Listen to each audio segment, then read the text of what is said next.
किसी गांव में एक संत निवास करते थे। उस गांव में संत को छोड़कर सब लोग कंजूस प्रवृत्ति के थे। कोई किसी को कुछ भी नहीं देता था। संत की कुटिया एक बगीचे में थी। कोई व्यक्ति उनके पास आता तो वह उसे अपने बगीचे में से फल तोड़कर खाने को लिए दे देते थे और बकरी का दूध भी पीने के लिए दे देते थे। एक बार संत ने किसी को कहा कि बहुत ही जल्द तुम्हें गड़ा हुआ धन मिलने वाला है, और उनकी बात सच निकली। फिर एक दिन उस संत ने किसी को कहा कि तुम्हारी घर की छत गिरने वाली है। उस व्यक्ति ने संत की बात को माना और घर से बाहर रहा, और अगले दिन उसकी छत गिर गई।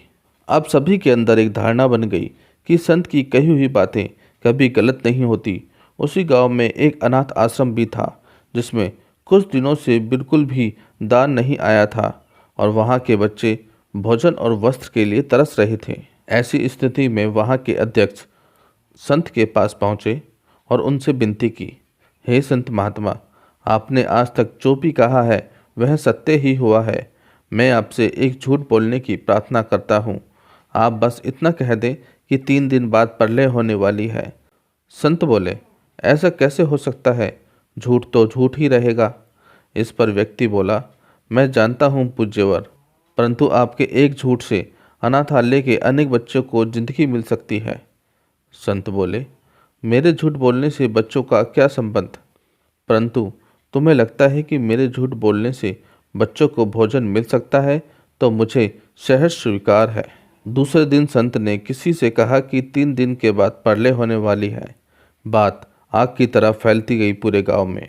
सभी जानते थे कि संत की बात हमेशा सही होती है। किसी ने कहा, प्रलय के समय जल और थल मिल जाता है। ऐसा जानकर सभी मंदिर के प्रांगण में एकत्रित हो गए और प्रार्थना करने लगे।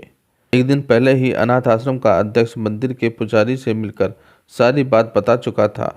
मंदिर के पुजारी ने घोषणा की कि सबको अगर समाप्त ही होना है तो क्यों ना दान पुण्य कर कर मरे।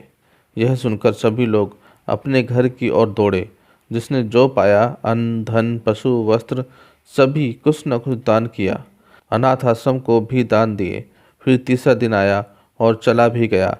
कोई प्रलय जैसी चीज नहीं घटी, परंतु दान पुण्य से ग्रामवासियों को अद्भुत आनंद मिला, तृप्ति मिली, जिसका स्वाद वे पूरे जीवन में नहीं चखे थे। उस दिन के बाद वहाँ के लोगों में परिवर्तन आ गया और लोगों ने अपनी कृपाणता छोड़ दी। परहित चिंतन में छिपे स्वाद को वो चख चुके थे। कहानी से सीख, अच्छे उद्देश्य से बोला गया झूठ भी कल्याणकारी होता है।